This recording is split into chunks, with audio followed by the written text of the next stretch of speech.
A very good morning to all students, as well as congratulations to all the new class 12th students in the first class of class 12th accountancy for the academic year 2021-2022.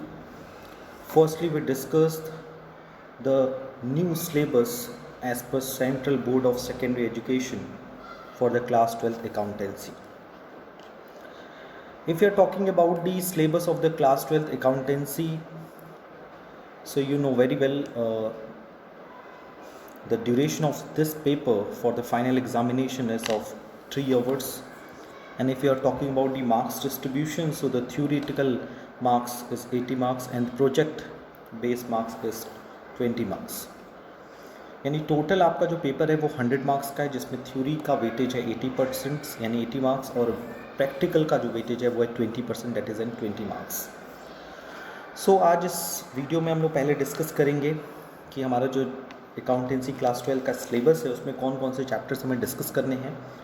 And specially I request to all the student, please watch this video very carefully, because of इस पूरे videos में आपको पहले अपने पूरे syllabus के बारे में पता चलेगा कि हमें जो पूरे चैप्टर्स पढ़ने हैं वो कितने यूनिट में डिवाइड हैं, एंड यूनिट के बाद उसमें कितने चैप्टर्स हैं, और पूरे चैप्टर्स को हमें पढ़ना है. Okay, so if you are talking about the first part, so the part A that is in accounting for not for profit organization as well as the partnership form and companies. यानी कि part A में लगभग 3 topic है. एक not for profit organisation के बारे में है, दूसरा है पार्टनरशिप फॉर्म्स के बारे में है, और तीसरा जो है कंपनीज़ के बारे में है. और इस पार्ट ए में 3 यूनिट हैं, specially 3 units are there. Unit 1 is a financial statement of not for profit organization, जिसमें से लगभग 10 मार्क्स के क्वेश्चंस जो हैं, एक्यूरेटली 10 मार्क्स के क्वेश्चन हैं वो 80 मार्क्स में पूछे जाते हैं. और दूसरा जो है अकाउंटिंग फॉर पार्टनरशिप फॉर्म, ये इसमें total marks as you can see that is in 30 marks. और इस पूरे अकाउंटिंग फॉर पार्टनरशिप फॉर्म में टोटल अगर हम काउंट करें चैप्टर्स, तो फर्स्ट चैप्टर है accounting for partnership form fundamental, reconstitution of partnership that is an change in profit sharing ratio. Third one is chapter of unit 2 is admission of a new partner. Fourth will be a retirement and death of a partner, and fifth will be a dissolution of partnership firm. So in the unit 2 there are 5 chapters, और पूरे 5 chapters को मिला के लगभग 30 marks के question examination में पूछे जाते हैं. And in the unit 3 heading is accounting for companies, और इसमें से टोटल 20 मार्क्स के क्वेश्चन जो हैं वो एग्जामिनेशन में पूछे जाते हैं. And next will B unit 3 की अगर हम बात करें तो उसमें टोटल 3 चैप्टर्स हैं, और वो टोटल होते हैं 20 मार्क्स के, जिसमें फर्स्ट चैप्टर है that is an accounting for companies issue of share, forfeiture of share, reissue of the forfeited share के बारे में उसमें कॉन्सेप्ट्स गिवन हैं. सेकेंड है आपका issue of debenture, and third है आपका issue of redemption of debenture. So in the unit 3 there are basically 3 chapters which having a 20 marks. If you're talking about the part B, so part B में basically there are 2 units, and part B का main heading है that is an financial statement analysis. So अगर हम part A की बात करें तो उसमें total 60 marks आते हैं part A में, जो आपके लिए लगभग passing marks हैं with respect. यानी अगर आपको अच्छे से पास होना है तो आपको पार्ट ए अच्छे से पढ़ना होगा. पार्ट बी की अगर हम लोग बात करें तो पार्ट बी में टोटल 20 मार्क्स के क्वेश्चन जो है एग्जामिनेशन में पूछे जाते हैं, जिसमें 2 यूनिट्स हैं, यूनिट 4 एंड यूनिट 5. यूनिट 4 का नाम है एनालिसिस ऑफ फाइनेंशियल स्टेटमेंट, और इसमें हम लोग डिस्कस करते हैं कई सारे चैप्टर, जैसे इसमें पहला है financial statement of company, second है आपका फाइनेंशियल स्टेटमेंट एनालिसिस, थर्ड है tools for financial statement analysis, जिसमें कॉमन साइज आता है, कंपैरेटिव स्टेटमेंट्स आते हैं, एंड अकाउंटिंग रेशियोज आते हैं, जो टोटल 12 मार्क्स के होते हैं. और यूनिट 5 है आपका कैश फ्लो स्टेटमेंट, जिसमें 8 मार्क्स का एग्जामिनेशन पूछा जाता है, इसलिए पार्ट बी में टोटल 20 मार्क्स के क्वेश्चन पूछे जाते हैं. सो पार्ट ए और पार्ट बी को मिला के टोटल 80 मार्क्स का पेपर आपके एग्जामिनेशन में आता है. और पार्ट सी जो है वो प्रोजेक्ट वर्क है, क्योंकि you know very well 80 marks का जो पेपर है वो आपका आता है उसके लिए क्या बोलते हैं थ्योरेटिकल थ्योरी के लिए, और 20 मार्क्स का आपका प्रैक्टिकल होता है जो स्कूल में ही होता है, लेकिन सीबीएसई इसको लेकर भी थोड़ा सा चेंजेस कर सकते हैं इन द नेक्स्ट ईयर, कि हो सकता है एक्सटर्नल एग्जामिनर के साथ साथ आपको किसी दूसरे स्कूल में जाके प्रैक्टिकल एग्ज़ाम देने पड़ेंगे, जिसमें प्रोजेक्ट वर्क की अगर बात करें तो प्रोजेक्ट फाइल बनती है जिसको जो कि 4 मार्क्स का होता है। आपका एक रिटन टेस्ट होता है फॉर 1 आवर, 1 घंटे का रिटन टेस्ट होता है 12 मार्क्स का, और वाइवा होता है आपका 4 मार्क्स का। Okay, so these are the syllabus for the class 12th accountancy. तो आज हम लोग डिस्कस करेंगे the first chapter of class 12th accountancy, that is an accounting for not for profit organization. और आज के इस पूरी वीडियोस में we are talking about the what is not for profit organization, not for profit organisation में कौन कौन से कॉन्सेप्ट एंड कन्वेंशन हमें पढ़ने हैं, कौन कौन सी चीज़ों पे हमें फोकस करना है, ठीक है। So let's start the first chapter. The first chapter, as you can see that on your screen, the first chapter from financial statement of not-for-profit organization. So the first line, as you can see, that as a non-trading or not-for-profit organization are mostly voluntary organization which do not have any profit motive. यानी non trading या not for profit organisation एक ऐसे voluntary organisation होते हैं जो काम तो करते हैं लेकिन उनका मेन एम जो होता है वो प्रॉफिट कमाना नहीं होता, ये आप समझ लो। बेसिकली इन तरह के ऑर्गेनाइजेशन का जो प्राइमरी मोटिव होता है वो होता है सर्विस प्रोवाइड करना। So what are the meaning of the not for profit organization? So you can see that on your screen, this para will be cleared the meaning of the not for profit organization. So let's firstly dictate this paragraph very carefully. In addition to the trading organization, there are also certain organizations which do not trade but render services to its member and to the society without the objective of making profit. यानी trading organisation के अलावा भी कुछ ऐसे organisation होते हैं जिनका काम सर्विस प्रोवाइड करना होता है अपने मेंबर्स को या फिर अपनी सोसाइटी को without the objective of making profit, मतलब बिना किसी प्रॉफिट कमाने के ऑब्जेक्टिव से। Such type of institution are known as a not for profit organization. Examples की अगर हम लोग बात करें, that is in clubs, hospitals, schools, colleges, libraries, hostels, trade association, religious and charitable institution, welfare societies, trust, trade union, literacy society, etc. These not-for-profit organizations render services to their member and to the general public. यानी जो not for profit organisation होते हैं वो service provide करते हैं अपने members को या फिर जनरल पब्लिक को। इनका काम सिर्फ लोगों को सर्विस प्रोवाइड करना होता है, उनके नीड्स को फुलफिल करना होता है, ना कि प्रॉफिट कमाना होता है। Next para is such as a club provide sports and other recreational facilities. ये जो नॉट प्रॉफिट ऑर्गेनाइजेशन होते हैं ये कई तरह की फैसिलिटी प्रोवाइड करते हैं। जैसे अगर हम बात करें, अ स्कूल और college provide education and training. School और कॉलेज क्या करते हैं? चिल्ड्रंस को एजुकेशन और ट्रेनिंग प्रोवाइड करते हैं। Hospital renders medical services. Hospital क्या करते हैं? मेडिकल सर्विसेज प्रोवाइड करते हैं। Library societies promotes art and cultural. Library क्या करती हैं? प्रमोट करती हैं आर्ट एंड कल्चर को। Trade union protects the rights of its member. जो ट्रेड यूनियंस होते हैं वो अपने मेंबर्स के राइट को प्रोटेक्ट करते हैं। तो देखा आपने, कई तरह के अलग अलग ऑर्गेनाइजेशंस हैं जो किस कैटेगरी में आते हैं? नॉट फॉर प्रॉफिट ऑर्गेनाइजेशन की कैटेगरी में आते हैं, और इनका मेन एम सर्विस प्रोवाइड करना होता है, ना कि प्रॉफिट कमाना होता है। The main source of the income of such organization and institution is membership, subscriptions, donations, grants from the government। यानी इन ऑर्गेनाइजेशन की जो मेन सोर्स ऑफ इनकम होती है वो क्या होती है? वो अपने मेंबर से सब्सक्रिप्शन यानी चंदा लेते हैं। डोनेशन को भी हम लोग चंदा ही बोलते हैं, ठीक है। दान कह सकते हैं। Grants from the government, government से भी इनको क्या मिलती है? सुविधाएं मिलती हैं। They may also go in for trading activity in order to earn some profit. और ये कुछ ट्रेडिंग एक्टिविटी भी कर सकते हैं अगर इनको कुछ प्रॉफिट अर्न करना हो। Such profit will also be use for स्टेलिंग the goals of the organisation. और इन प्रॉफिट का वो यूज़ ऐसा नहीं किसी पर्सनल गोल को अचीव करने के लिए करते हैं, बल्कि इन ऑर्गेनाइजेशन का जो अगर हम बात करें ये प्रॉफिट भी ऑर्गेनाइजेशन इसीलिए कमाता है ताकि वो अपने गोल्स को और अच्छे से ईजिली अचीव कर सके। The next will be all these organisation have to prepare the financial statement at the end of the year. ये सारे ऑर्गेनाइजेशन फाइनेंशियल स्टेटमेंट प्रिपेयर करते हैं at the end of the year में। They are quite similar to those which we have discussed earlier. और ये लगभग वैसे ही बनाए जाते हैं जैसे हमने क्लास 11 में पढ़ा हुआ है, जैसे हम trading profit and loss account and balance sheet बनाते हैं for the sole proprietorship. Similarly in for the not for profit organization हम भी क्या करते हैं, फाइनेंशियल स्टेटमेंट प्रिपेयर करते हैं। उनका नाम चेंज होता है बट बनाने के तरीके लगभग सेम होते हैं। General principle of book keeping also hold good in case of these non trading organisation.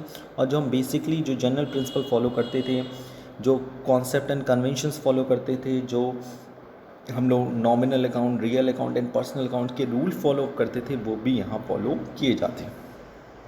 The main aim of these organization is not to earn profit. इन ऑर्गेनाइजेशन का मेन एम प्रॉफिट कमाना नहीं होता है। Therefore they do not prepare trading and profit and loss account. इसीलिए ये organization trading and profit and loss account नहीं बनाते। Instead they prepare an income and expenditure account. यानी ये इन trading and profit and loss account की जगह क्या बनाते हैं, इनकम एंड एक्सपेंडिचर अकाउंट। देखिए theory is very important. Okay, so ऐसा मत समझिएगा कि ये जो मैं पैराग्राफ पढ़ रहा हूँ ये सिर्फ फालतू चीज़ें हैं, नहीं, it is very important for the basic concept development. अगर आपको अपने किसी भी चैप्टर का बेसिक कॉन्सेप्ट डेवलप करना है, so you have to watch and listen very carefully each and every line given in this paragraph. So ये कह रहा है कि they do not prepare the trading and profit and loss because of वो profit कमाने के लिए काम नहीं करते। जो ऑर्गेनाइजेशन प्रॉफिट कंसर्न होते हैं और सोल प्रोप्राइटरशिप की कैटेगरी में आते हैं, firstly they prepare the trading and profit and loss account, thereafter they prepare the balance sheet. But in the not for profit organization firstly they prepare the income and expenditure account which is almost similar to the profit and loss account. जो लगभग किसकी तरह similar होती है, profit and loss account की तरह होती है। And a balance sheet is also prepared in order to show the financial position of the organisation.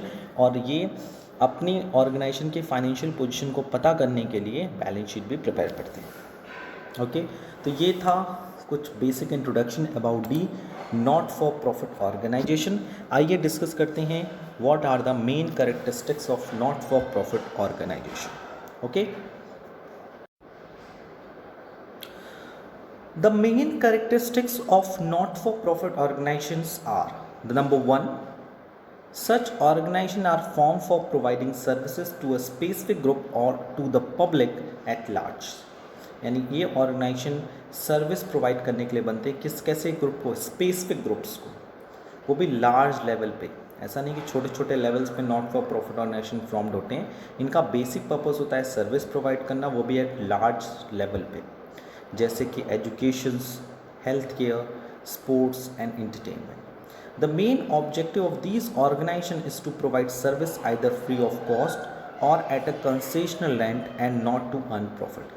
और ये सर्विस प्रोवाइड करते हैं या तो पूरी तरह से फ्री में, फ्री ऑफ कॉस्ट, और एट अ कंसेशनल रेंट, या तो कंसेशनल रेंट पे सर्विसेज प्रोवाइड करते हैं, and not to earn profit. यानी बेसिकली हम बात करें, दो यहाँ टर्म आ गया, एक फ्री ऑफ कॉस्ट, एक कंसेशनल रेट। ये क्या होता है, फ्री ऑफ कॉस्ट का मतलब है कि ये अगर कोई स्कूल आपको फ्री में एजुकेशन देता है तो उसको हम बोलते हैं फ्री ऑफ कॉस्ट। लेकिन कंसेशनल रेट क्या होता है कि जब कोई और एनपीओ आपको सर्विसेज प्रोवाइड करता है और उसके लिए आपसे सिर्फ नॉमिनल चार्ज लेता है। जैसे अगर मार्केट रेट की बात करें तो फीस अगर 1000 पर मंथ है और ऑर्गेनाइजेशन सिर्फ आपसे 500 पर मंथ चार्ज कर रहा है, तो 500 आपके लिए क्या हो रहा है, कंसेशन हो रहा है। सो इस तरह के ऑर्गेनाइजेशन आपको या तो free of cost service provide करते हैं या तो किसी नॉमिनल चार्ज पे। Second, these organisation are set up by charitable institution, trust, club और society and subscriber to such organisation are called members.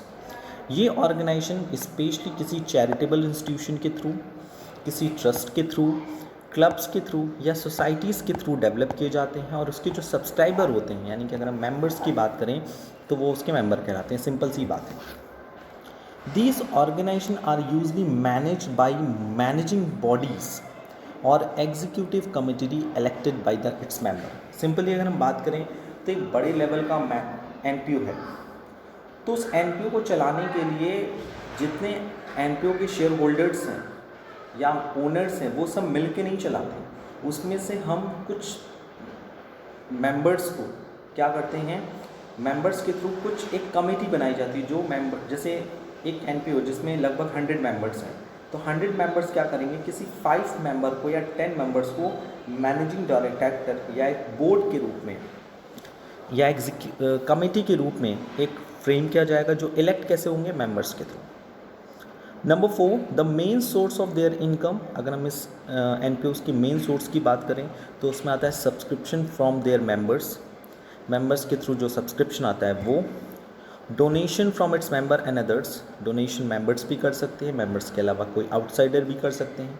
लिगेसीज, लिगेसीज का मतलब होता है कि अगर कोई डिसीज्ड पर्सन है, उसने अपनी विल, अपनी पूरी प्रॉपर्टी अपने विल के थ्रू क्या कर दी हो, एनपीओ को दे दी हो, तो वो भी एनपीओ के मेन सोर्स ऑफ इनकम में काउंट होती है। Financial assistance from government in the form of grant and aid, मतलब गवर्नमेंट भी क्या करती है, इस तरह के एनपीओस को फाइनेंशियल असिस्टेंस देती है। फाइनेंशियल असिस्टेंस मतलब फाइनेंशियली हेल्प करती है। इनकम फ्रॉम इन्वेस्टमेंट, ये एनपीओस क्या करते हैं, जो पैसे आते हैं उस पैसे को या तो अपने ऑपरेटिंग एक्टिविटी में इन्वेस्ट करते हैं या तो किसी अदर्स जगह पे इन्वेस्ट करते हैं, जैसे किसी की शेयर खरीद लेते हैं, किसी कंपनीज में इन्वेस्ट कर देते हैं, तो उसके बदले जो उनको इंटरेस्ट या डिविडेंड मिलता है, so it will be also the part of the main source of the NPO of income. The fund raised by such organization through various sources are credited to capital fund और general fund. जो भी fund raised होता है इस organisation के through उसे हम capital fund में क्रेडिट करते हैं या जनरल फंड में क्रेडिट करते हैं। यानी अगर ऑपरेटिंग एक्टिविटी करने से एनपीओ को फ़ायदा होता है, सो वो फ़ायदा कैपिटल फंड में ऐड होता है, और अगर कोई लॉस होता है तो वो क्या होता है, कैपिटल फंड से माइनस होता है।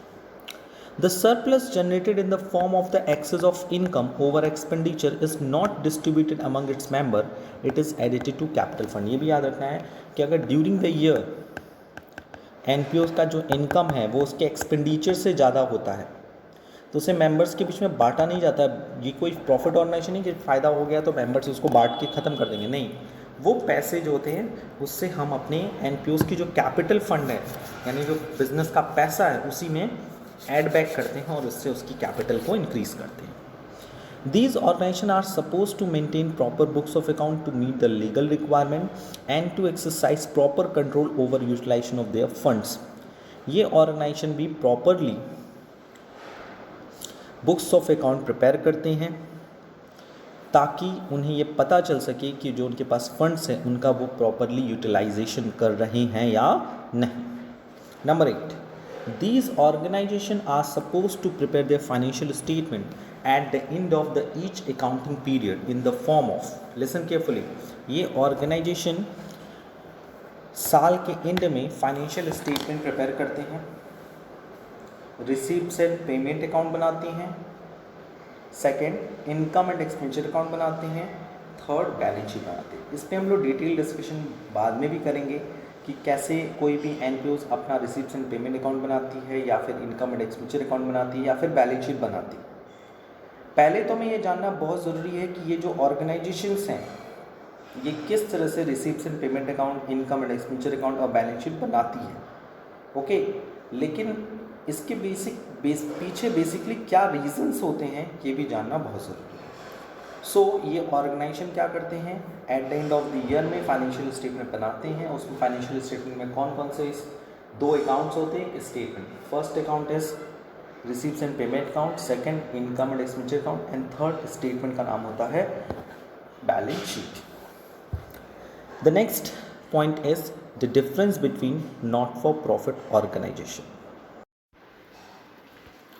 So the next point is difference between not-for-profit organization and profit organization. So the first difference on the basis of the primary object. The primary objective of not-for-profit organization is to provide service. अभी हम लोग इसी word पे बात कर रहे थे कि जो नॉट फॉर प्रॉफिट ऑर्गेनाइजेशन होते हैं उनका मेन एम जो होता है वो प्रॉफिट कमाना नहीं होता है, उनका मेन एम होता है अपने मेंबर्स को सर्विस प्रोवाइड करना। Where is in profit earning organisation the primary objective of such organization is to earn profit, इनका एम होता है प्रॉफिट कमाना। Second, capital versus capital fund. Profit organization की अगर हम बात करें, so basically these organization do not maintain any capital account, ये कैपिटल अकाउंट मेंटेन नहीं करते। Instead they maintain capital fund which include life membership fees, legacies and surplus. यानी not for profit organisation क्या करते हैं, वो कैपिटल अकाउंट मेंटेन ना करके बल्कि कैपिटल फंड अकाउंट मेंटेन करते हैं।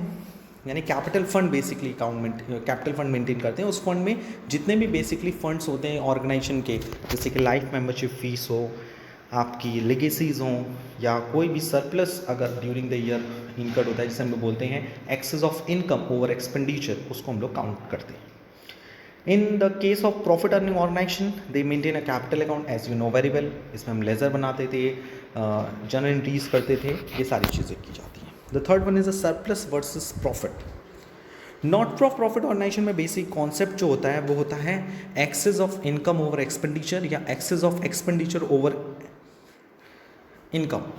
यानी या तो सरप्लस होता है या तो डेफिसिट होता है। तो the net result shown by the income and expenditure account is either surplus और deficit, and in the profit earning organisation the net result shown by the profit and loss is either net profit और net loss. Number 4 will be your financial statements.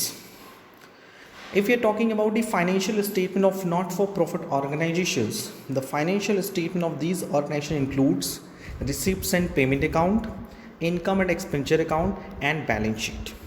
Whereas financial statement of these organizations include manufacturing account, trading account, profit and loss account, and balance sheet. जैसा आपको पता है। So you can see that in the not for profit organization basically 3 तरह के statement prepare किए जाते हैं, receipts and payment account, income and expenditure account and balance sheet. And if you are talking about the financial statement of profit organization, तो वो पहले manufacturing concern manufacturing account बनाता है, और ट्रेडिंग कंसर्न जो है सिर्फ ट्रेडिंग अकाउंट प्रिपेयर करता है, मैन्युफैक्चरिंग अकाउंट मेंटेन नहीं करता। And profit and loss account and balance sheet is compulsory for the manufacturing concern as well as for the trading concern. So ये देखा आपने the difference between the not for profit organization and profit organization. Let's we move to the next topic.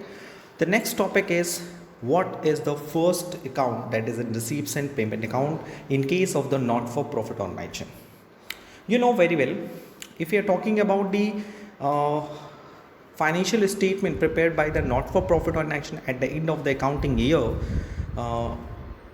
that is, in first account is receipts and payment account, second will be income and expenditure account, the third will be a balance sheet. Means अगर NPO यानी not for profit organization की बात किया जाए तो उसमें सबसे पहले अकाउंट बनता है receipts and payment account. So receipts and payment account is summary of the cash transaction of the particular period. अगर हम समरी में कहें तो रिसीप्ट्स एंड पेमेंट अकाउंट का बेसिक पर्पस होता है कैश ट्रांजैक्शन की एक समरी बनाना, यानी बिजनेस में जितने भी कैश रिसिप्ट्स हो पाए हों या कैश पेमेंट्स हुए हों उनको एक टेबुलर फॉर्म में, एक अकाउंट के फॉर्म में प्रेजेंट करना। Cash receipts and cash payments दोनों को अलग अलग क्लासीफाई करके ये बताना कि during the year, during the accounting year कितना कैश इनफ्लो हुआ, कितना कैश आउटफ्लो हुआ, और eight the end of the year कितना कैश बैलेंस्ड है। It records all cash receipts and cash payments irrespective of the fact whether they are capital revenue items and whether they relate to the current accounting period or not. मतलब आप जब भी receipts and payment account बनाओगे तो उसमें हम cash book की तरह प्रिपेयर करेंगे। कैश बुक में आपको पता है कि हम कैश आएगा तो रिकॉर्ड करेंगे, चाहे वो कैपिटल आइटम से हो, चाहे रेवेन्यू आइटम से हो, चाहे वो करंट अकाउंट से रिलेटेड हो, चाहे वो प्रीवियस ईयर से रिलेटेड हो, चाहे वो नेक्स्ट ईयर से रिलेटेड हो। सिमिलरली अगर हम लोग पेमेंट्स की भी बात करते थे, कैश पेमेंट्स की बात करते हैं, उसमें हम लोग सारी चीज़ों को कंसिडर करते थे, चाहे वो कैश रिसीप्ट्स हो, पेमेंट्स हो, चाहे वो कैपिटल आइटम्स हो, चाहे वो रेवेन्यू आइटम्स हो, चाहे वो करेंट ईयर से रिलेटेड हो, चाहे वो प्रीवियस ईयर से। मतलब अगर हमने रेंट पे किया तो अगर वो करंट ईयर से है तो भी रिकॉर्ड होगा, नेक्स्ट ईयर से है तो भी रिकॉर्ड होगा, प्रीवियस ईयर का पे किया तो भी वो रिकॉर्ड होगा। और कैश रिसीप्ट के भी केस में अगर सब्सक्रिप्शन मिला, करेंट ईयर का मिला, चाहे प्रीवियस ईयर का मिला, चाहे नेक्स्ट ईयर का एडवांस में मिल गया, तो भी इसको रिकॉर्ड करेंगे। The account start with the opening cash balance and similarly closes with closing cash balance. मतलब रिसिप्ट्स एंड पेमेंट अकाउंट में अगर कोई पहले से कैश बैलेंस है तो उसको रिकॉर्ड करेंगे, और eight the end of the year अगर कोई कैश बैलेंस लेफ्ट हो जाएगा तो उसको भी हम रिकॉर्ड करते हैं. If you're talking about the ideal definition which are given by the William Pickles, receipts and payment account is nothing more than the summary of the cash book, which include the cash and bank transactions over a certain period, analyzed and classified under suitable headings. It is a form of the account most commonly adopted by the treasurers of societies, clubs, associations when preparing the result of the year's working. If you're talking about the essentials of the capital revenue items, सो अगर हम बात करते हैं तो receipts and payment account के कौन कौन से इसेंशियल्स हैं. द मेन इसेंशियल्स और feature of the receipts and payment account can be summarized as follows. The number 1, receipts and payment accounts is a real account. यानी रिसिप्ट्स एंड पेमेंट अकाउंट एक real account होता है. Real account का rule क्या था? Debit what comes in and credit what goes out. यानी receipts and payment account के debit side में कैश कम्स को रिकॉर्ड करेंगे और क्रेडिट साइड में कैश आउटफ्लो को रिकॉर्ड करेंगे. It start with the balance in the beginning of the accounting year. और इसका जो स्टार्ट होता है वो ओपनिंग बैलेंस से होता है कि अगर at the beginning of the year कोई कैश बैलेंसेस है तो उसको स्टार्ट करते हैं और एंड करते हैं at the end of the accounting year. All cash receipts are recorded on the debit side. Similarly यानी जो भी कैश रिसीप्ट्स होंगे उन्हें डेबिट साइड में रिकॉर्ड करेंगे और जो भी पेमेंट्स होंगे उनको क्रेडिट साइड में रिकॉर्ड करेंगे. It is an abbreviated copy of the cash book. यानी cash receipts and payment account एक तरह से कैश बुक की तरह ही होता है, जिसमें कैश और कैश बुक का कौन सा कॉलम? 2 कॉलम. यानी कैश बुक 2 कॉलम का बनता था ना, cash column and bank column. इसमें कैश और बैंक कॉलम अलग अलग नहीं बनता है, एक साथ बनता है. चाहे कैश रिसिप्ट्स हो, चाहे कैश पेमेंट हो, बैंक रिसिप्ट्स हो या बैंक पेमेंट्स हो, सब रिकॉर्ड होगा एक जगह. It is concerned with an actual cash received or paid during the period and ignores outstanding and prepaid expenses as well as the accrued and earned income. यानी इसमें हम cash receipts and cash payments को record करेंगे, चाहे वो current year से related हो, चाहे प्रीवियस ईयर के या फ्यूचर ईयर. ये बात याद रखिएगा हमेशा. It records all cash receipts and payment irrespective of the fact whether they are of capital nature and debt of the revenue nature or they are related to the current year or not. यही simply मैं बात कर रहा हूँ कि receipts and payment account बनाते वक्त सिर्फ cash payments and cash receipts को रिकॉर्ड करना है, whether they are related to the capital item और रेवेन्यू आइटम्स, चाहे वो करंट ईयर से रिलेटेड हो, चाहे वो नेक्स्ट ईयर से रिलेटेड हो, चाहे वो प्रीवियस ईयर से हो. ये तो पीरियड की बात हो गई, टाइम की बात हो गई. और इसमें रिकॉर्ड करते समय ये भी ध्यान रखना है कि वो किस नेचर का है. ये ध्यान देने की ज़रूरत नहीं है, वो किसी भी नेचर का हो, चाहे वो रेवेन्यू आइटम्स हो, चाहे वो कैपिटल आइटम्स हो, हम उसको रिकॉर्ड करेंगे. What is necessary is that the receipts and payment account should have taken place during the period to which the receipts and payment account relates. This account records only the actual receipts and payment of cash. Non-cash items such as depreciation, outstanding prepaid expenses are to be ignored. ये भी ध्यान रखना है. Non-cash expenses यानी जिस expenses से ना पैसा आए ना जाए, प्रीपेड हो, आउटस्टैंडिंग हो, चाहे वो depreciations हो, उनको हम रिकॉर्ड नहीं करते. This account does not tell us whether the current income exceed the current expenditure. यानी current income and expenditures की हम बात नहीं करते. इसमें हम total incomes, total cash inflows and total cash outflows की डिस्कशन करते हैं. In order to ascertain the net income over the expenditure of the lost particular period, income and expenditure account has to be prepared. यानी कि receipts and payment account हमें ये बताता है कि ड्यूरिंग द ईयर कितना कैश इनफ्लो हुआ, कितना कैश आउटफ्लो हुआ, कितना कैश रिसीप्ट्स हुआ, कितना कैश पेमेंट्स हुआ. On the basis of the receipts and payment account we have to prepare the income and expenditure account in which we record only the revenue items as well as the incomes and expenses for the current year. ये हम और detail पे बात करेंगे आने वाली videos में, ठीक है. सो अभी हमें बेसिकली ये जानना है कि जो हमारा रिसिप्ट्स एंड पेमेंट अकाउंट एक समरी बताता है हमारा कैश और बैंक बैलेंस का, कि कितना कैश इनफ्लोज आया, कितना कैश आउटफ्लोज आया. सो ये उसका एक नॉमिनल फॉर्मेट है और इस फॉर्मेट का I request to all the student please take a screenshot and make a proper format in your copy. और इस फॉर्मेट पे हम लोग नेक्स्ट वीडियो में और डिटेल में डिस्कशन करेंगे. Okay, so firstly I request to each and every student, please learn, revise each and every topic of today's video, okay, and As you can see that in this video, the receipts and payment account in the left hand side, which is also known as the debit side, we record the receipts of the actual cashes, whether it is received the present, past or future, as well as the both capital revenue items. And if you are talking about the right hand side, it records the payments, which include the actual cash payments, whether it is related to the present, past or future period, and both revenue and capital items. Okay, so in today's video, I hope today we discussed and cleared all the things very easily. Apart from this, if you have any doubts relating to this topic, please ask me in the online classes as well as the offline classes running by the school for the new batches for the class 12th academic year 2021-22. So thank you, take care, and please make a proper notes in your copy. Bye bye.